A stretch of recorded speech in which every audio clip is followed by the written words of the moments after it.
आज हम बात करने वाले हैं static stabilisation of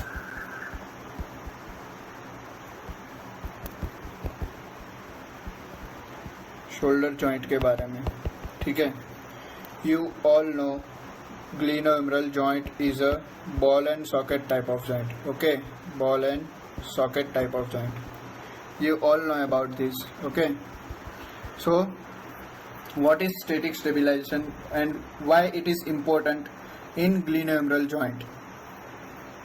So first है कि जो ह्यूमरल हेड है, ह्यूमरल हेड जो है वो increase in size, greater in size than the glenoid fossa.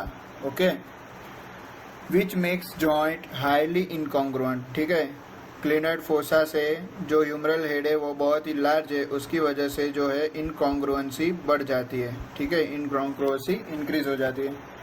और दूसरा जो है मेन पॉइंट वो है स्टैटिक स्टेबिलाईजेशन में, दूसरा जो मेन पॉइंट है to achieve more mobility. Okay, हम देखें तो जो शोल्डर फ्लेक्शन है वो 180 डिग्री है, शोल्डर एक्सटेंशन है वो 50 डिग्री है।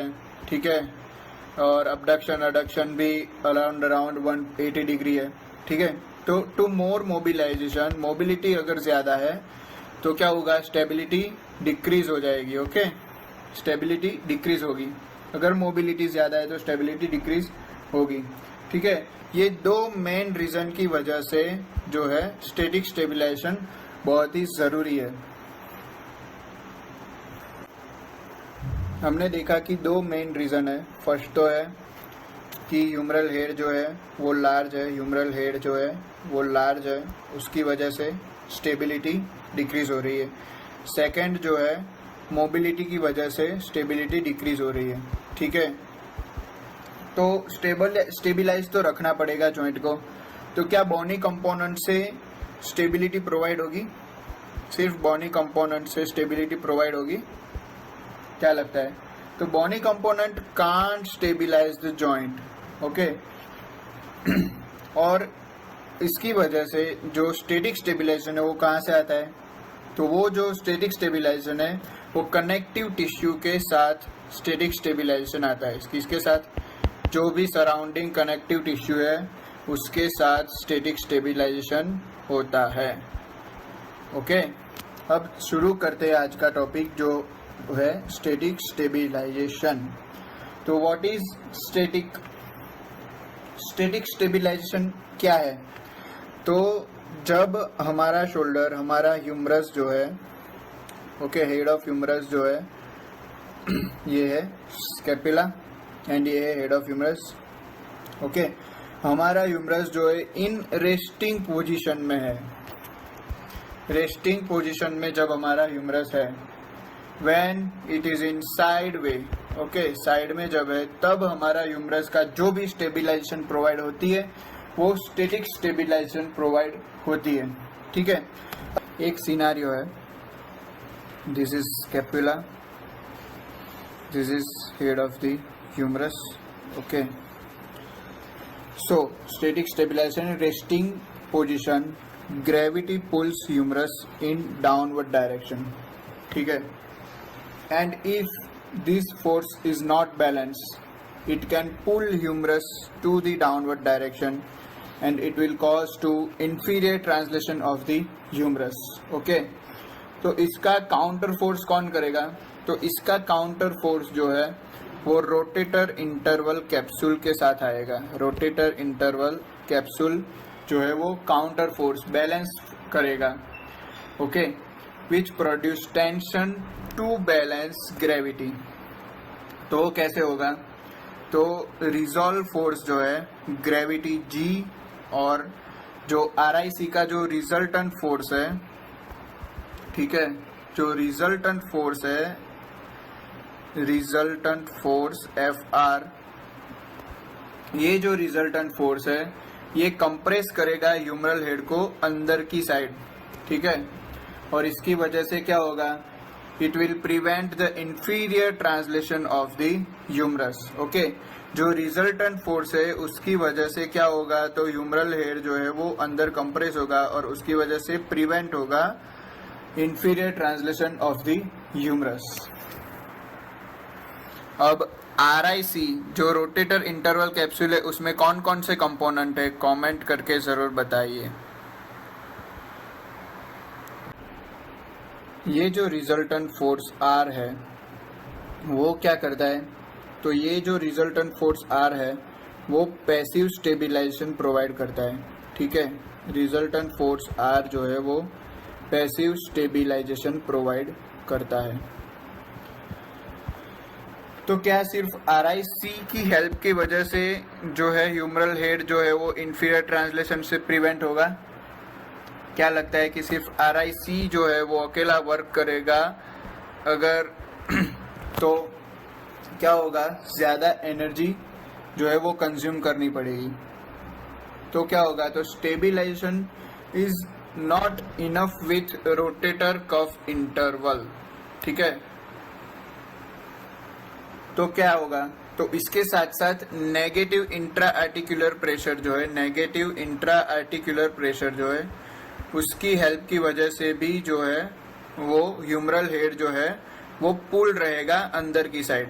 ठीक है, और वो नेगेटिव इंट्रा आर्टिकुलर प्रेशर कौन प्रोवाइड करता है, तो ये नेगेटिव इंट्रा आर्टिकुलर प्रेशर जो है वो प्रोवाइड करता है capsule of the humerus.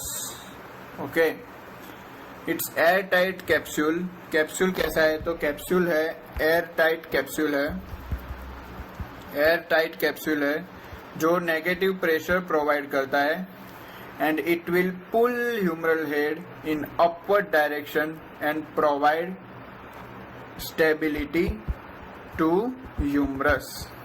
Okay, and third जो है वो orientation of glenoid fossa. Third जो स्टैटिक स्टेबिलाइजेशन है वो ओरिएंटेशन ऑफ ग्लिनोइड फोसा की वजह से।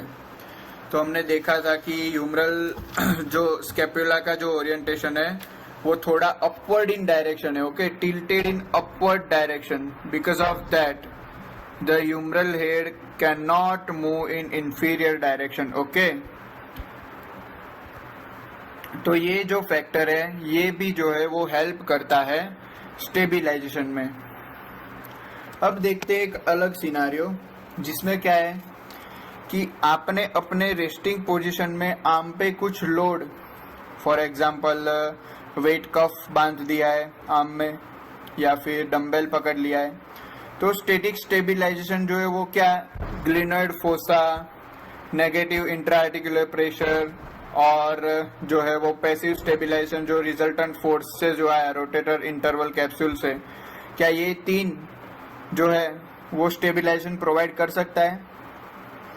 नहीं। तो तब कौन एक्टिवेट होता है, तो तब रोटेटर कफ का जो है, रोटेटर कफ में जो है सुप्रास्पाइनेटस जो है वो तब एक्टिवेट होता है।